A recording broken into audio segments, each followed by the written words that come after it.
How much time do you have when the train like kind of stops? What's the time limit you have to actually do the graffiti? Well, literally 30 seconds, whatever it is. As long as the train is kind of stopped. As long as the train stopped. We're going to be on the other side of this train, in them bushes.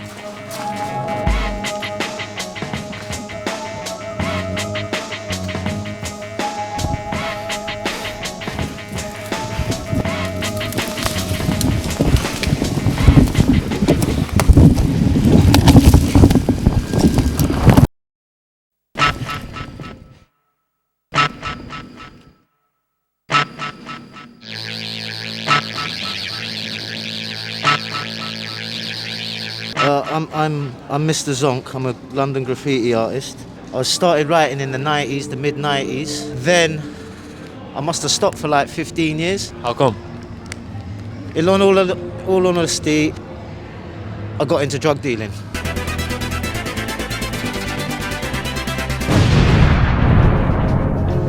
Who is Zonk? Zonk. Zonk is a legendary London-based graffiti artist who started painting at the age of 13. He has been prolific for over 20 years and decided to take us under his wing for his next dangerous and thrilling mission. But before that, he told us to meet him at a place called Leek Street Tunnel, a place where graffiti is legal and even encouraged.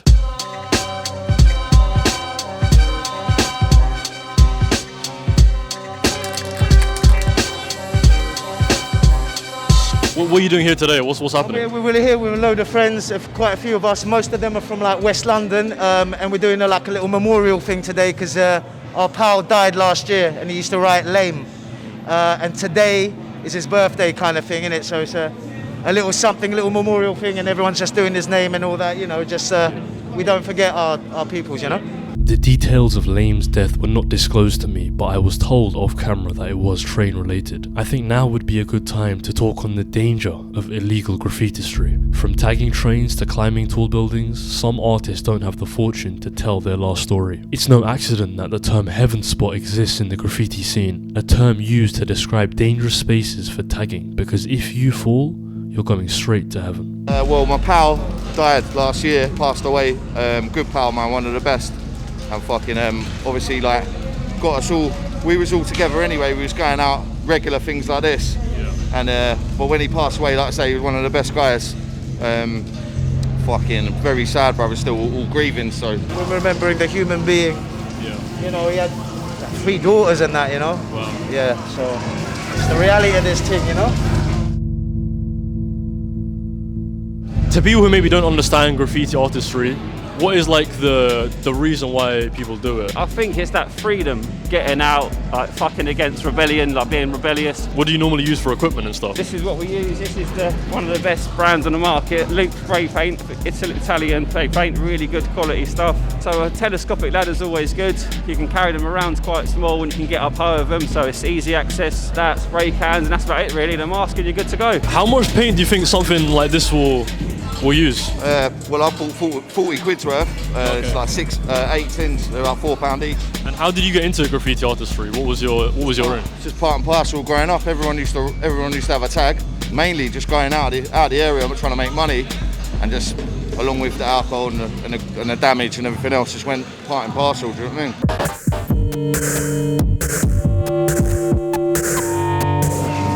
What are like the different processes you have to go through when making this? Yeah, it's layers. The first line is your outline, then you put your layers of your colours. Yeah. More time, it's like light onto dark. So I try to get the darks first, then the light on top, the enhancing. Neutral tones first, and then hit it with the boldest colours at the end. And is this something you're taught or you just learn as you're going?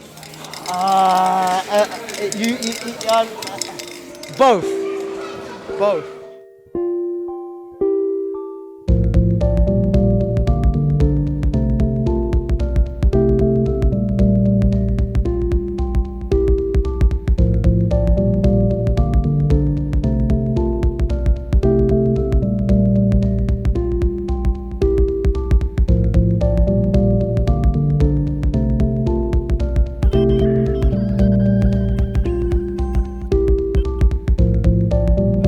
Graffiti keeps me out of trouble.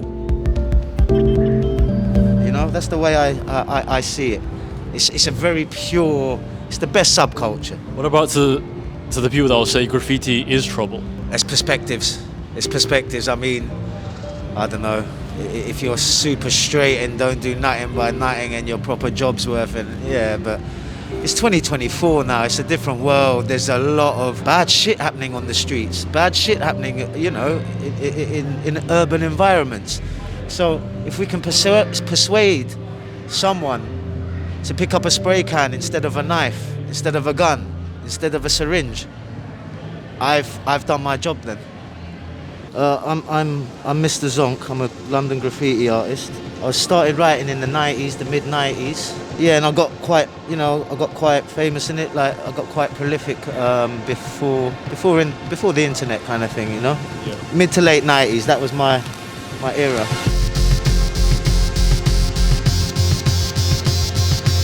Then I must have stopped for like 15 years. Really? Yeah. How come? In all honesty, I got into drug dealing. Really? Yeah, and that consumed my life for 10, 15 years. And then I came back to the culture, and I've been back in the culture for the last, 7 years or something like that, yeah. And if you don't mind me asking, how did you go from doing graffiti artistry to drug dealing? What was that transition like?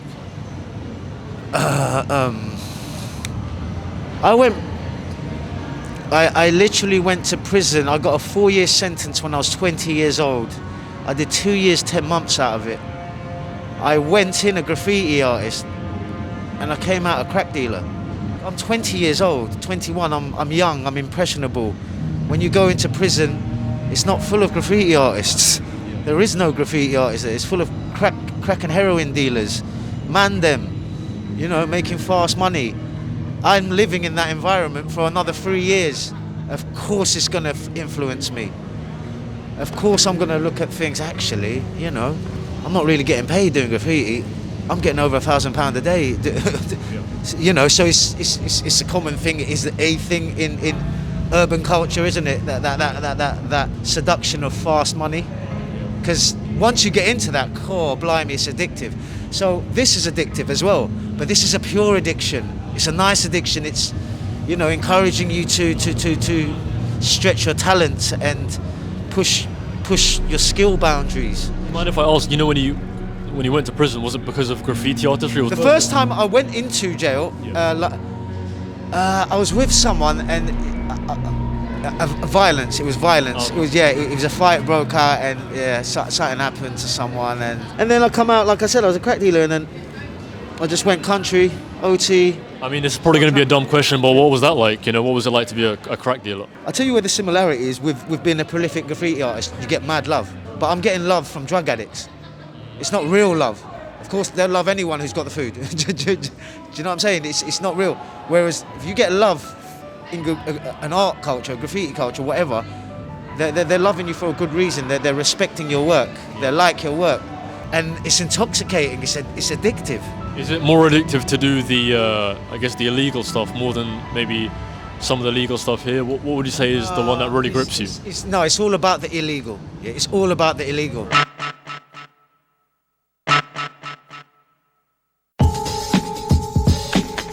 London Underground painting. So I think that's the essence of graffiti. Painting London Underground trains. That's the pinnacle kind of thing in its rawest, purest form. So for a graffiti purist, it's about painting trains, underground trains, not national trains, metro. So every city has their metros, and that's what we like: capital cities, metros, underground. And what was that like when you were doing that? When I'm painting trains, it's great. You know, it is great. It is great. It's such a buzz. The smell, the noise. It's one of the pinnacles of our culture. Explain to me how you would tag trains. Trains, there's 3 ways. The yard, the depot, but then you've got a couple of other opportunities like back jumps. That's where the train stays for a short period of time. You might have 7 minutes-ish, a short time. And another way would be bush bombing, when it comes into the station and you can just quickly hit it, get a couple of tags. And they're pretty much the 3 ways you can paint a train. Which one is the most dangerous out of all those? all of them. You know, you're dealing with live juice, like third rails. There's electricity pumping through them rails, and yeah, you know, I've known people to die and stuff, and that. So there's an element of respect. And you know, I'm saying so on camera, I'm not encouraging we go to a train station or anything like that. But what do you want to do? I can take you a place for a bit of bush bombing. Yeah. I mean, I can show you what I used to do from when I was like young, when I was at school and stuff. And this would be one of my ways of painting trains, of getting up, painting a lot of trains quickly. Because when you're bush bombing, you literally bam, one train, boom, gone. 2 minutes later, another train, bam, gone. Do you know what I mean? well, if that's what you want to do, then Yeah, no problem. up to you. Easy. Let's go. If we get arrested, then innit? Warning. What you're about to witness is extremely dangerous and extremely illegal. Please do not try this at home. Real life is way. You can go jail depending on how much damage and how much, you know, how prolific you are. But like the biggest sentences I've heard is like people get like 3 years and stuff. Do 18 moon, innit? Do a year and a half. For me, that's bloody criminal. You're putting people in jail for doing art or metal. All right, you're not meant to do it on the, but it's still, to me, it's a lot.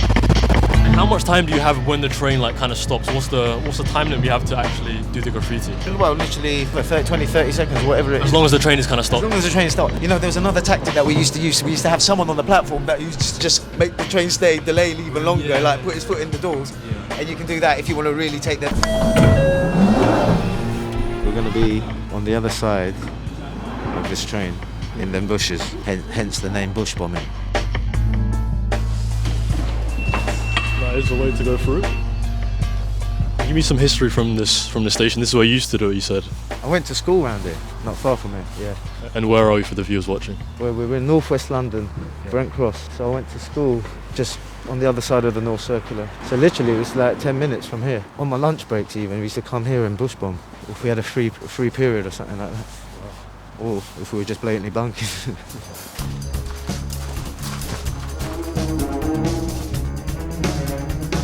I'm a ninja and I can climb this because this is what I do all day long, isn't it?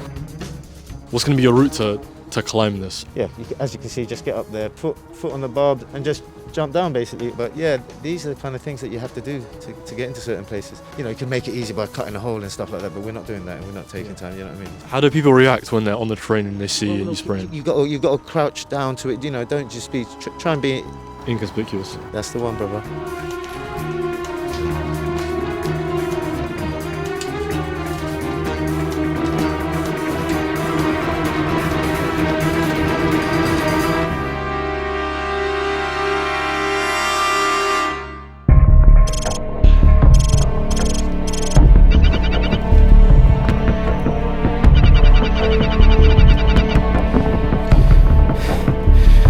Report.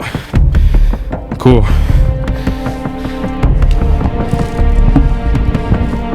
Currently bush bombing. Yeah, maybe just hit me. That's maybe not the best idea. Yeah?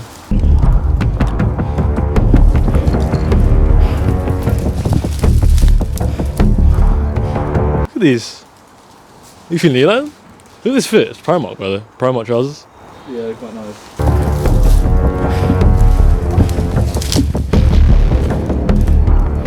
I would have done it, guys, but look at my shoes. Like, I'm wearing white shoes. I didn't know I was going to be doing this today, you know. So can't do this in white shoes. You know what they say.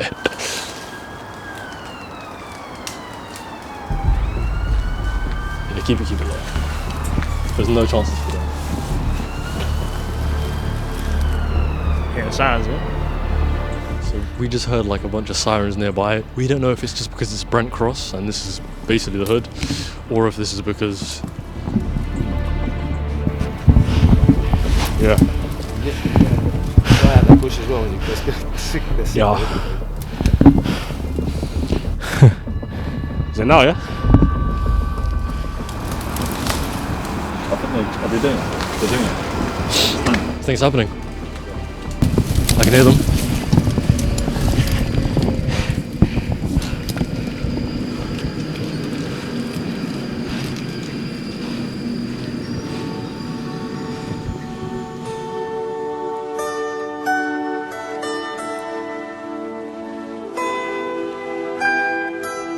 How did your family react when you were doing all this stuff, or did they even know? My mum, God bless her soul, she was an artist, you know. She was very much into art, as in drawing, and that's what my real first inspiration was. My mum, from like 2 years old or whatever, I'd just be drawing with her, colouring in. She'd very much encourage it, and yeah, that's how I really got into that path.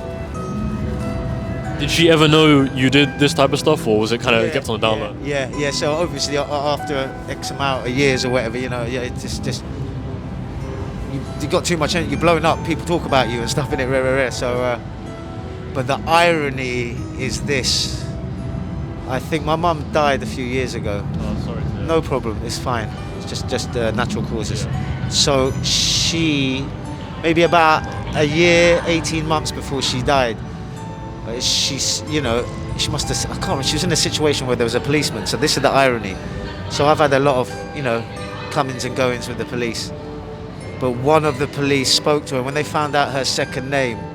You know, he said, "Oh, is your son so-and-so? Your son is a legend." And that, for me, the irony is not lost on me, because for me, when she told me it, it's the most proudest she's been. She understood I've achieved something, I've created something, I've got a legacy. And you know, you can't really explain this to a mum or dad, or like what you can get out of this, because it's a beautiful thing, it's art, but it's an addiction as well. It's an addiction, and like any addiction, the power of repetition just enhances it. It makes it stronger, like a drug addict. Every time they hit that drug, they keep doing it, It's ritualistic. You hit it daily, like religion. It's like breathing, you know. It's that the addiction from this is immense, you know. Like it's a positive thing. If you're putting smiles on faces.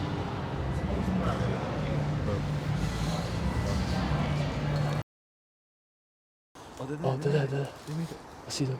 Alright, I can see Zonk right now, walking down. I just don't understand why anybody would do this, you know? This is like... It's an addiction. So much pain, it looks like.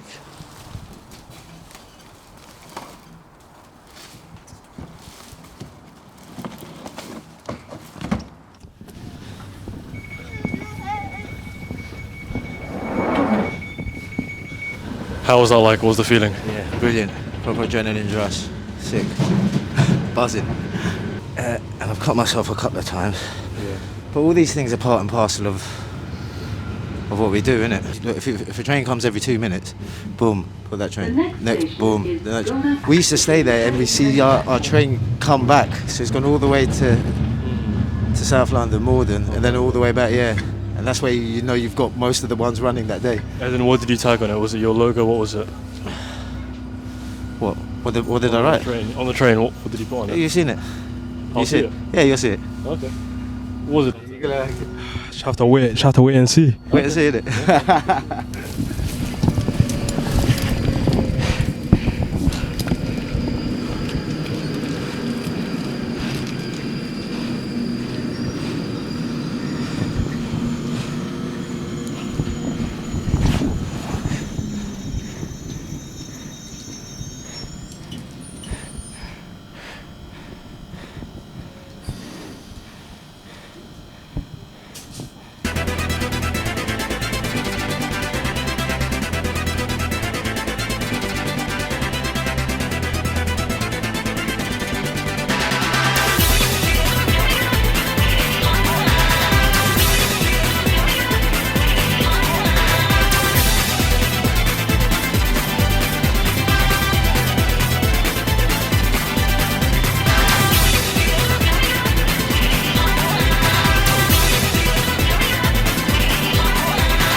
This is a one-of-one Zonk x Real Life is Wild collaboration. It features Zonk's legendary throw-up and the Real Life is Wild logo in the bottom left corner.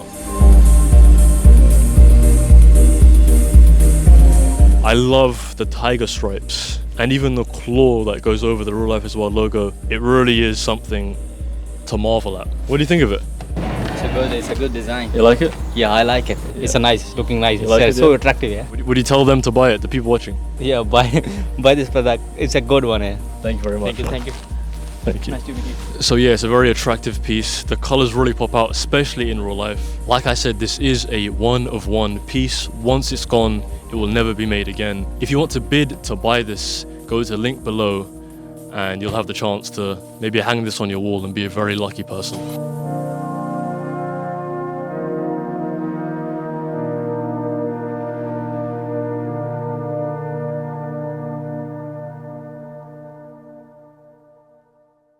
Nobody knows what's going to happen, and then we film it. That's the whole concept. That's how we've always done it.